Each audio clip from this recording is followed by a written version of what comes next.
So for us, this is our heavy set. Okay, we'll just call heavy on the sideline, and usually 2 or 3 kids, depending on the season, will run out on the field. So we will personnel this. Sometimes it's a couple linemen. Sometimes it's fullback-looking kids. This past season, we didn't have to sub anybody because our team was kind of a bigger team, and it made it very effective because we could even keep our quarterback back there and snap it to him. But it is essentially a lot of single wing premises mixed in with some things that we do. And it's been very, very effective for us.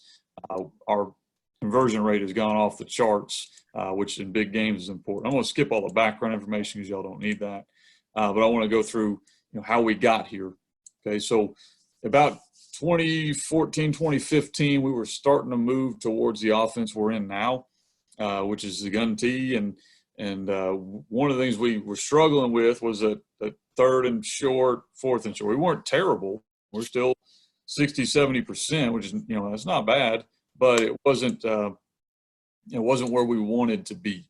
We wanted to be better. And so we wanted to find something that would help us. And so we went to this set. We had this set my first year I got at Southside, kind of went away from it, and we brought it back because we thought it really, really worked for us. So we needed kind of a mindset type set that defenses were not going to see every week.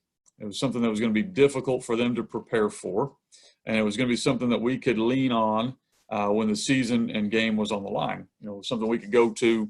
We wanted something that they had not seen. You don't see this. I've got it behind me, and I'll draw it up later in the PowerPoint here, but something that they don't see every week. And so it's really, really hard to prepare.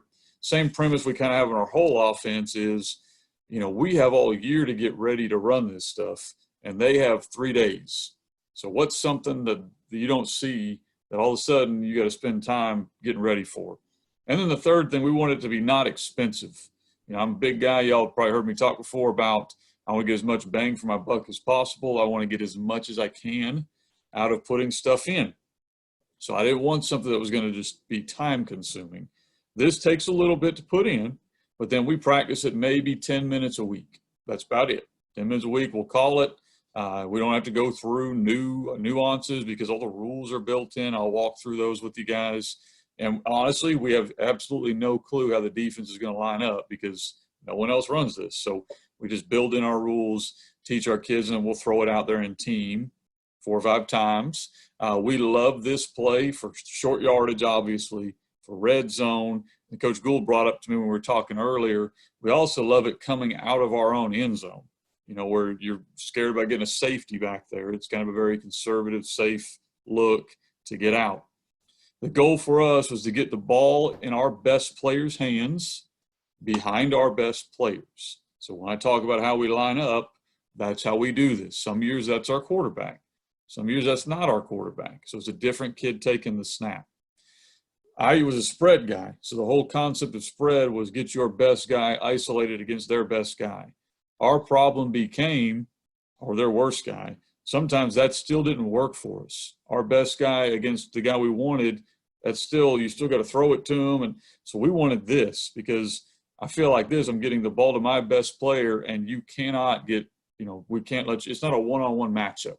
Or if I lose a one-on-one, we're done. This gives us the ability, I think, to be successful no matter what you've got against us. I didn't want to have to rely on my receiver beating coverage, my quarterback making a throw, or running whatever it is where my guy's got to make a guy miss a tackle. This gives us the ability just to line up and say, you know where we're going and we know where we're going, but we've got a massive amount of humanity right here. How are you going to handle that? Okay. Making sure I've got everybody in here before I move on. Okay.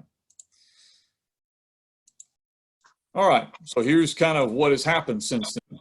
So since we have gone to this, we're now at about 90% the last 3 years. And so, it's a long term, it's been pretty good for us.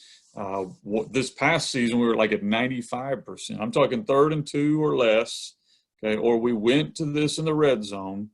We were about 95%. And really, we would have been 100% except for a couple penalties and a bad snap. That's what killed us the 1 year this year. So it's been really good for us. Even though it looks really simple, I'm telling you guys, defenses don't see this kind of look. They don't know how to line up to it. And remember, if this is a wrinkle in your offense, they don't have the time to account for, to get ready for it. They don't. I've been a defensive coordinator before. You got to spend your time getting ready for their base stuff and their third downs. And when this happens, they might spend 10, 15 minutes, maybe, getting ready for what you're going to do. And you can't line up to like this with just a couple little movements. It's just impossible to do it.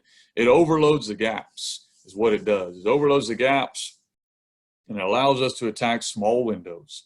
All we're looking for is where's the crease, where's the gap.